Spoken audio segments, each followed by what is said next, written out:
We admit of no government by divine right, believing that so far as power is concerned, the beneficent Creator has made no distinction amongst men, that all are upon an equality,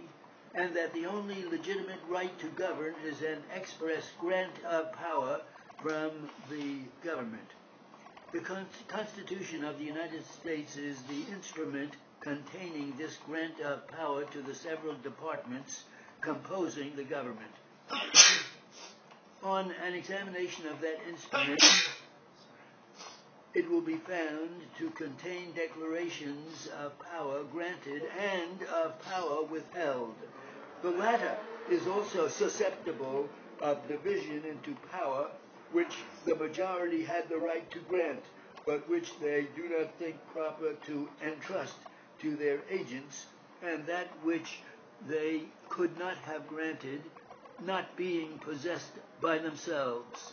In other words, there are certain rights possessed by each individual American citizen, which in his compact with the others, he has never surrendered. Some of them, indeed, he is unable to surrender, being, in the language of our system, inalienable. The boasted privilege of a Roman citizen was to him a shield only against a petty provincial ruler, whilst the proud democrat of Athens would console himself under a sentence of death for a supposed violation of the national faith, which no one understood, and which at times was the subject of the mockery of all, or the banishment from his home, his family, and his country, with or without an alleged cause, that it was the act not of a single tyrant or hated aristocracy, but of his assembled countrymen. Far different is the power of our sovereignty. It can interfere with no one's faith, prescribe forms of worship for no one's observation, inflict no punishment, but after well-ascertained guilt, the result of investigation under rules prescribed by the Constitution itself. These precious privileges, and those scarcely less important of giving expression to his thoughts and opinions, either by writing or speaking, unrestrained by the liability for injury to others, and that of a full participation in all the advantages which flow from the government, the acknowledged property of all, the American citizen derives from no charter granted by his fellow man.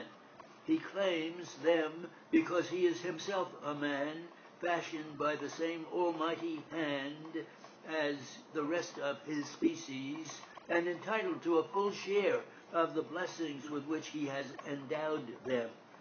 Notwithstanding the limited sovereignty possessed by the people of the United States and the restricted grant of power to the government which they have adopted, enough has been given to accomplish all the objects for which it was created. It has been found powerful in war, and hitherto justice has been administered, and an intimate union effected, domestic tranquility preserved, and personal liberty secured to the citizen. As was to be expected, however, from the defect of language and the necessarily sententious manner in which the Constitution is written, disputes have arisen as to the amount of power which it has actually granted or was intended to grant. This is more particularly the case in relation to that part of the instrument which treats of the legislative branch, and not only as regards the exercise of powers claimed under a general clause giving that body the authority to pass all laws necessary to carry into effect the specified powers, but in relation to the latter also. It is, however, consolatory to reflect that most of the instances of alleged departure from the letter or spirit of the Constitution have ultimately received the sanction of a majority of the people. And the fact that many of our statesmen, most distinguished for talent and patriotism, have been at one time or other of their political career on both sides. Each of the most warmly disputed questions forces upon us the inference that the errors, if errors there were, are attributable to the intrinsic difficulty in many instances of ascertaining the intentions of the framers of the Constitution rather than the influence of any sinister or unpatriotic motive. But the great danger to our institution does not appear to me to be in a usurpation by the government of power not granted by the people, but by the accumulation in one of the departments of that which was assigned to others.